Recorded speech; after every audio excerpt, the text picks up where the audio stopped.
Shalom Aleichem, bonjour à tous. Nous sommes dans la paracha de Tzav. Avec cette paracha de Tzav, nous allons entrer aujourd'hui dans le monde des Kohanim et également dans le monde du Beth Amikdash. Ce Shabbat aura une appellation bien particulière. Il s'appelle Shabbat Hagadol, le grand Shabbat. C'est en effet le nom qui est attribué chaque année au dernier Shabbat qui se trouve juste avant la fête de Pessah. Paracha de Tzav, deuxième verset, je cite. Tzav et Aaron ve'et banav lemor, zot Torat ha'ola, hi ha'ola, al mokda al hamizbeach kol halayla, ad haboker, ve'esh hamizbeach tukad bo. Ici, c'est Akadosh Baruch Hu qui s'adresse à Moshe et qui lui dit « Ordonne à Aaron et à ses fils, voici la loi de la Ola qui brûlera sur l'autel toute la nuit jusqu'au matin et le feu sera entretenu sur l'autel. » Ici, la Torah nous parle d'un sacrifice qui s'appelle Ola.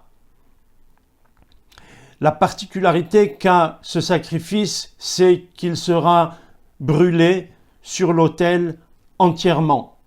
Toute la bête sera brûlée, rien de l'animal hormis la peau ne reviendra ni au propriétaire de la bête, ni au Kohen qui pratique le sacrifice. Ce korban qui a la particularité d'être entièrement consumé s'appelle Ola. Et le mot Ola vient du verbe la'alot qui veut dire monter.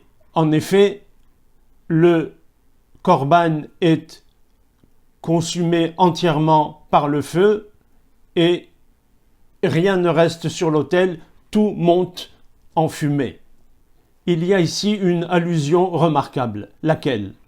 Il est écrit Zot Torat Ha'ola et on a traduit tout à l'heure, voici la loi de la Ola, du sacrifice qui s'appelle Ola.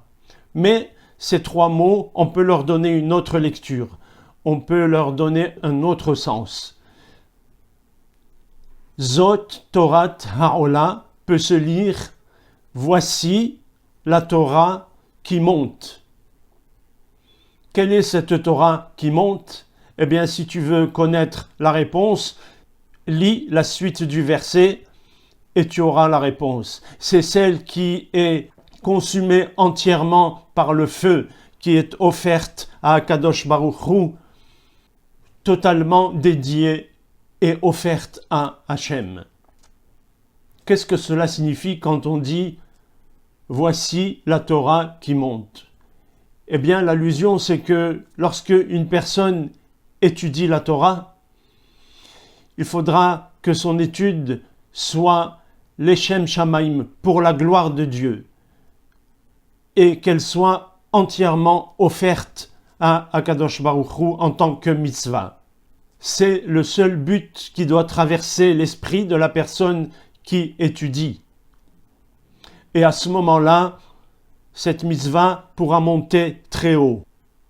L'étude doit être faite avec un désintéressement total, et non pas pour satisfaire des intérêts personnels comme par exemple la recherche des honneurs. Ben oui, c'est sympa quand tout le monde se lève devant toi, tout le monde parle de toi, tout le monde t'admire, tout le monde dit « tu as vu comme il est sage et comment il est intelligent et comment il connaît bien la Torah ?» C'est tentant, c'est sûr que c'est mieux que rien, c'est mieux que de ne pas étudier du tout, mais on le sait, la Torah qui est agréée à 100% par Hachem et qui monte directement, c'est celle qui est faite l'Echem Shamaim pour la gloire du ciel, dénuée de tout intérêt. Et ceci est valable pour l'étude de la Torah, mais également pour l'accomplissement de toutes les autres mitzvot. Ça, c'est un premier message de notre paracha. À présent, un second message. La Torah nous dit au chapitre 7, verset numéro 23, vous ne mangerez pas la graisse du bœuf, de la brebis ou de la chèvre. Et plus loin, 3 versets plus loin, verset numéro 26, la Torah ajoute « Et vous ne prendrez pas pour nourriture le sang de quelque animal que ce soit. » Pourquoi ces interdictions? Quel est le message qui se cache derrière? Première réponse, parce que ces parties doivent être offertes à Hachem sur l'autel. Les graisses sont brûlées et le sang est versé sur l'autel. Alors Hachem te dit, ces parties-là, tu ne les mangeras pas. Pourquoi Hachem veut que ces parties lui soient offertes et interdites aux hommes? En fin de compte, ces parties ne sont pas vraiment très attrayantes, de la graisse, du sang. Eh bien, en réalité, nous dit le Rav Reuven Elbaz Shalita, que ici il y a une allusion. Pour nous, le peuple juif, dans la prière du matin, on dit tous les jours Heveaz kanamer, vekal kanesher, verazkat sevi, vegibor ka'ari, la asot reson avi chash bashamaim. Sois puissant comme le tigre, agile comme l'aigle, rapide comme le cerf ou l'élan, et fort comme un lion, pour faire la volonté de ton Père qui est dans les cieux. Une personne doit être empressée, zélée pour l'accomplissement d'une mitzvah. Quand tu fais une mitzvah, mets tout ton zèle pour l'accomplir. A contrario, lorsque une avéra, une faute, se présente devant toi, alors appuie sur le frein, sois lourd, sois lent, sois immobile et repousse-la. Eh bien, c'est le message qui se cache derrière le sang et la graisse. Le sang, c'est ce qui circule en nous, vite, qui va, qui vient. Par contre, la graisse, c'est gras, c'est lourd, c'est lent, ça représente l'immobilité. Hachem veut que cet empressement, ce zèle qui est représenté par le sang, tu lui offres à lui sur l'autel. Et cette lourdeur, cette lenteur, cette immobilité que tu vas mettre pour refuser une avéra, eh bien il veut aussi que tu lui offres sur l'autel. En un mot, lorsque une mitzvah se présente à toi, eh bien vas-y, fonce, mets-toi en mode sang.